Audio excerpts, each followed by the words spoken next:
एक छोटे से गांव में रामू नाम का एक किसान रहता था। उसका घर कच्चा था, कपड़े साधारण थे, लेकिन उसका दिल बहुत ईमानदार था।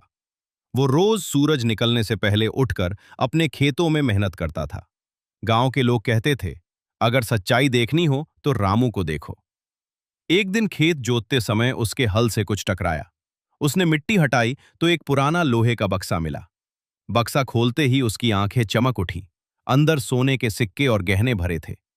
रामू बक्सा घर ले आया और सारी बात अपनी पत्नी को बताई।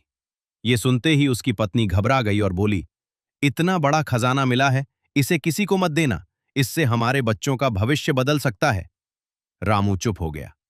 उसी रात उनके घर के पीछे से कोई व्यक्ति उनकी बातचीत चुपचाप सुन रहा था। उसे पता चल गया कि रामू के पास खजाना है। अगली सुबह रामू को अपने गोदाम के सामने एक पत्र मिला। पत्र पढ़कर वो सोच में पड़ गया। बहुत देर सोचने के बाद उसने एक फैसला किया।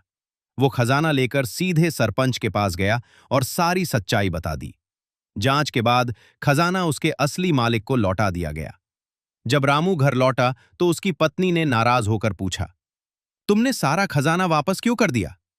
रामू ने चुपचाप वो पत्र उसकी पत्नी को दे दिया। पत्र में लिखा था, रामू, तुम एक ईमानदार इंसान हो।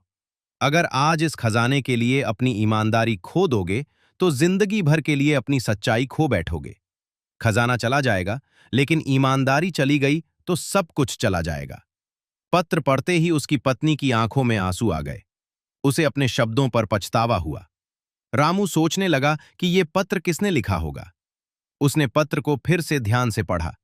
तभी उसे लिखावट पहचान में आ गई। वो मुस्कुरा दिया। वो पत्र उसके बेटे ने लिखा था। रामू ने मन ही मन कहा, आज मुझे खजाना नहीं, बल्कि अपनी परवरिश का सबसे बड़ा इनाम मिला है।